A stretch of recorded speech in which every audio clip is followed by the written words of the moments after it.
Hello everyone, this is MLHC News. Today we will have the following events.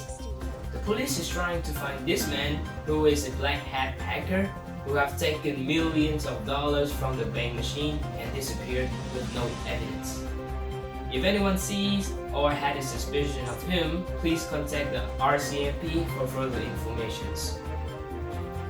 But today, we will spend most of the time for Burnley Rocky Jones, who is an African-Canadian activist which spent his whole life for the fight for civil rights movements. My name is Burnley Allan Rocky Jones. Hate was impossible for me to internalize. I was born on the 26th of August 1941. I was an African Nova Scotian and an internationally known political activist in the area of human rights, race, and poverty. I came to prominence first as a member of Students' Union for Peace Action during the 1960s and then as a civil rights activist, community organizer, educator, and lawyer. I received my law degree from Dalhousie University in 1992 and spent several years working with Dalhousie University Legal Aid before forming my own law firm, B.A. Rocky Jones and Associates. While at Dalhousie, I provided legal services and taught law students. I was born to Elmer and Wilena Jones in Truro, Nova Scotia, as one of the 10 children. My grandfather, Jeremiah Jones, was a hero during the Battle of Vimy Ridge in World War I. I am the fifth generation African Canadian and could trace my Canadian roots back to the black refugees of the early 19th century.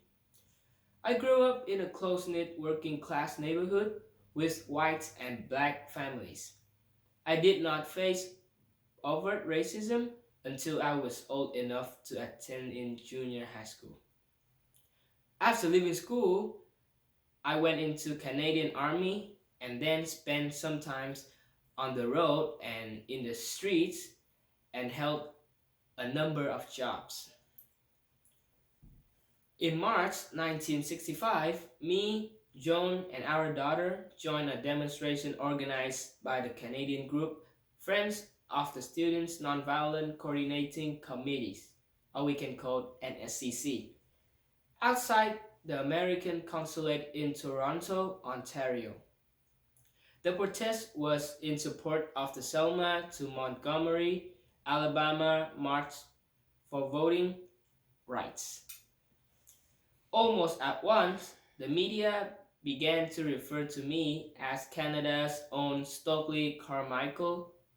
I joined the SUPA and together with Joan moved to Halifax, Nova Scotia to engage in a community organizing efforts known as the Nova Scotia Project.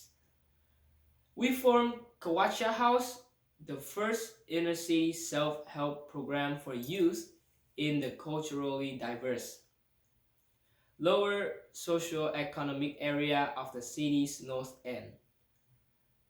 I joined the New Democratic Party in Nova Scotia in 1965 and remained active as an organizer supporter in the following decades.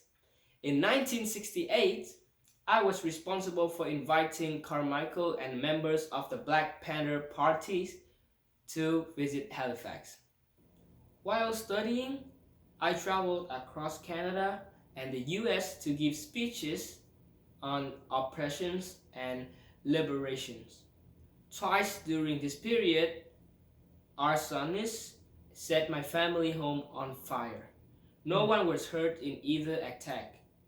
In 1980s, I ran unsuccessfully in the Nova Scotia by-election for Halifax Needham.